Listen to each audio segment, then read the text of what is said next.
Hello दोस्तों, कैसे हैं आप लोग।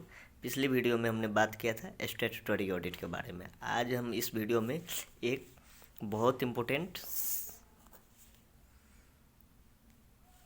सेक्शन के बारे में हम बात करेंगे। Section 144 of the companies act 2013 के बारे में हम इस वीडियो में हम बात करने वाले हैं, जो बहुत ही इम्पोर्टेंट टॉपिक है हमारे कंपनी एक्ट का, जो सीए आईपीसीसी का ऑडिट के लिए और सीए फाइनल के ऑडिट के लिए बहुत इम्पोर्टेंट टॉपिक है। ठीक है, तो डायरेक्ट हम चलते हैं वीडियो के बारे में। अब ये सेक्शन हमको क्या कहता है, तो सेक्शन 144 हमको कहता है auditor not render certain services। ठीक है, तो सेक्शन 144 कहता है auditor not render certain services, यानी कि कुछ ऐसे सर्विसेज है जो ऑडिटर प्रोवाइड नहीं करेगा। किसको?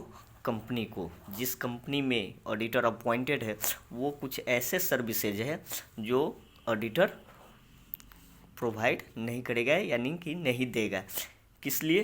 तो सेक्शन 144 हमको ये कहता है कि कुछ ऐसे सर्विसेज है जो हम कंपनी को नहीं प्रोवाइड करेंगे। तो आगे हम बढ़ते हैं, आपको सारा कन्फ्यूजन इसमें दूर हो जाएगा इस वीडियो में। अब हम बात करते हैं डायरेक्ट क्या है इस सेक्शन में। ठीक है दोस्तों, an auditor appointed under this act, an auditor appointed under this act shall provide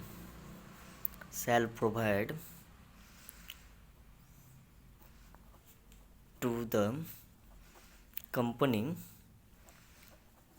only such other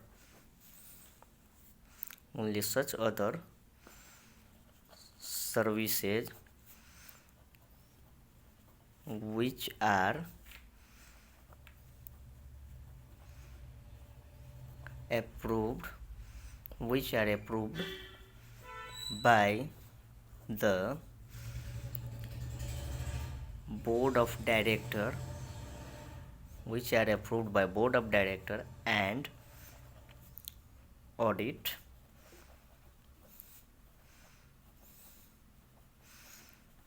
committee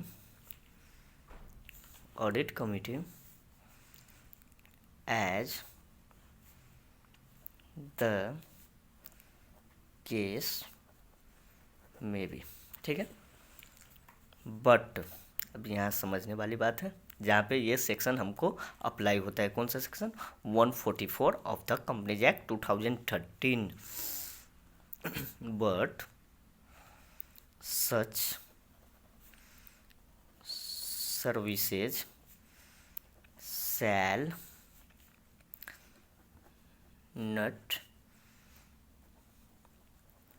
include any of the following services: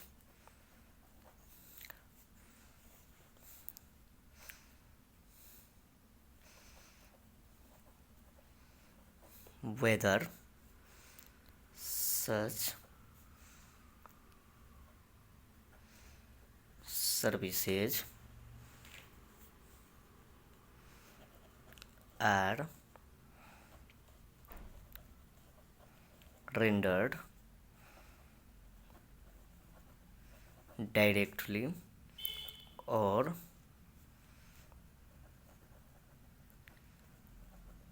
indirectly to the company or its holding company or its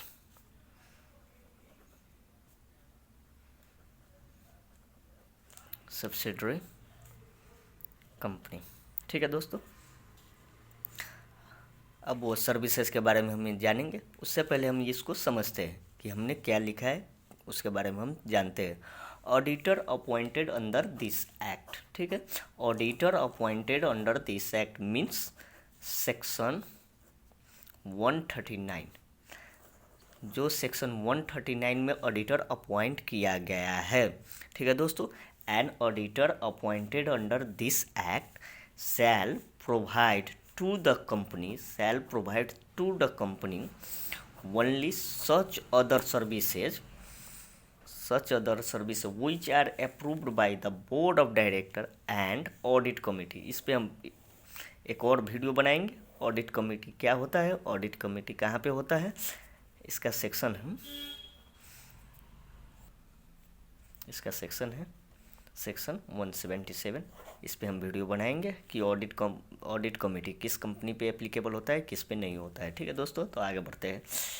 as the case में भी, चाहे कोई भी case हो, such services shall not include any of the following services। जो हम नीचे पढ़ने जा रहे हैं कि सेक्शन 144 कौन से सर्विसेज है जो ऑडिटर को वर्जित किया गया है कि आप कंपनी को प्रोवाइड ना करें, वर्जित है। ठीक है, वर्जित है। ठीक है दोस्तों, include whether such services are rendered directly और इनडायरेक्टली। इस पे हम समझेंगे डायरेक्टली और इनडायरेक्टली का मतलब क्या होता है। ठीक है दोस्तों, टू द कंपनी और इट्स होल्डिंग कंपनी और इट्स सब्सिडरी कंपनी। ठीक है दोस्तों, हम आगे बढ़ते हैं। अब डायरेक्टली इनडायरेक्टली का मतलब क्या होता है, या ऑडिटर खुद से हो या ऑडिटर का कोई और associate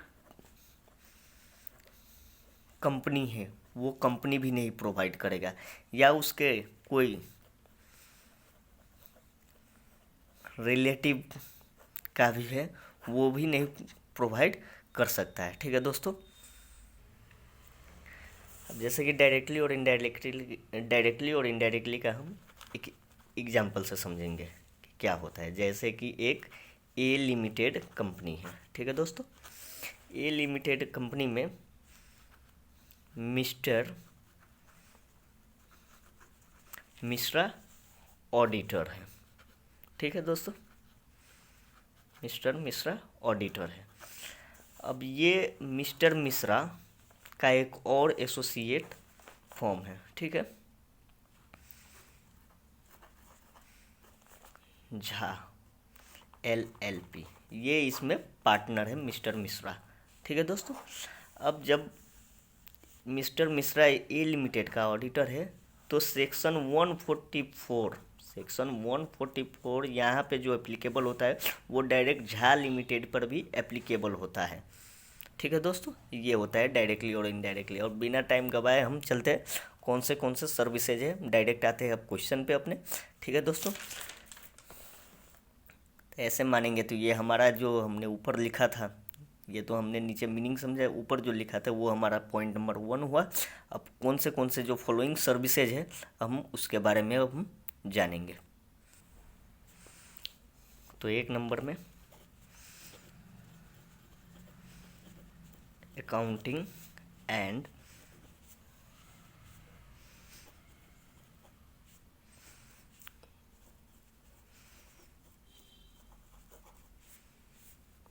book keeping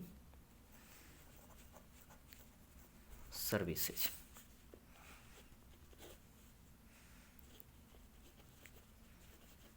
internal audit,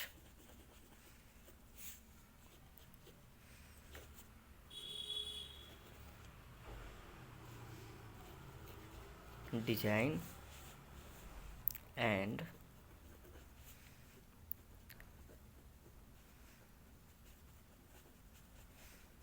implementation of financial information.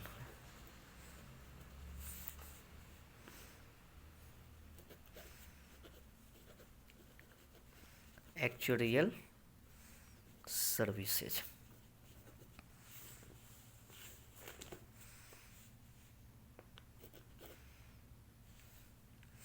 Investment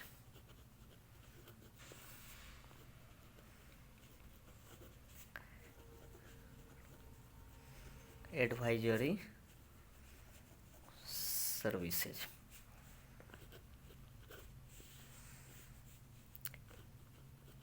Investment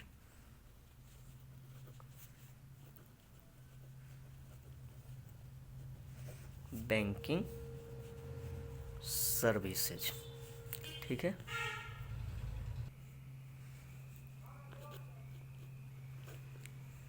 management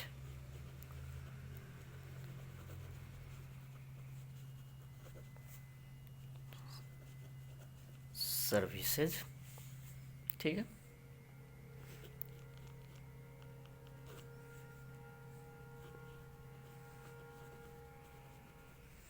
rendering of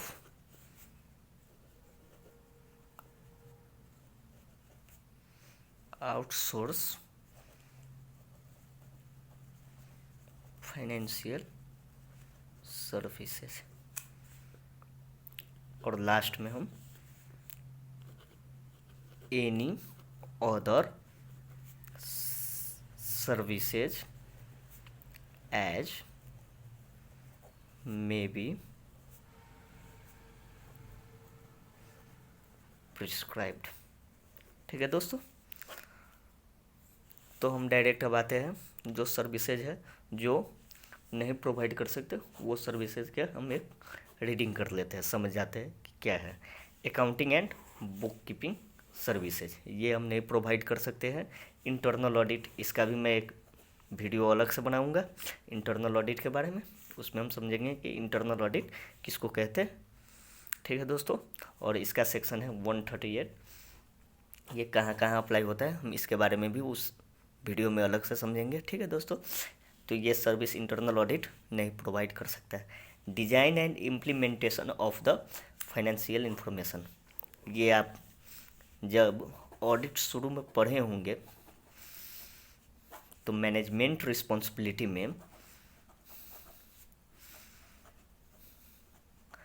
ये पढ़ लिए होंगे कि ये किसका रिस्पॉन्सिबिलिटी होता है डिजाइन एंड इम्प्लीमेंटेशन करने का फाइनेंशियल स्टेटमेंट को। तो ये मैनेजमेंट का रिस्पॉन्सिबिलिटी होता है। ये हम ऑडिट में शुरुआत में ही जब हम ऑडिट स्टार्ट करते हैं तो वहाँ पे हम ये सब पढ़ लेते हैं। ठीक है दोस्तों, accrual services, actuarial services, investment advisory services, हम कोई इन्वेस्टमेंट के बारे में नहीं सर्विस प्रोवाइड करेंगे। ठीक है, investment banking services, management services, rendering outsource finance services, any other services as may be prescribe, जो अभी तक प्रिस्क्राइब नहीं हुआ है, जो मे बी आगे अमेंडमेंट या आगे आने वाला है कुछ सर्विसेज, वो सर्विसेज हम सेक्शन 144 के कारण हम कंपनी को प्रोवाइड नहीं करेंगे। ठीक है दोस्तों, तो बाय बाय, ये वीडियो मैं यहीं पे कंप्लीट करता हूँ। ठीक है दोस्तों, बाय।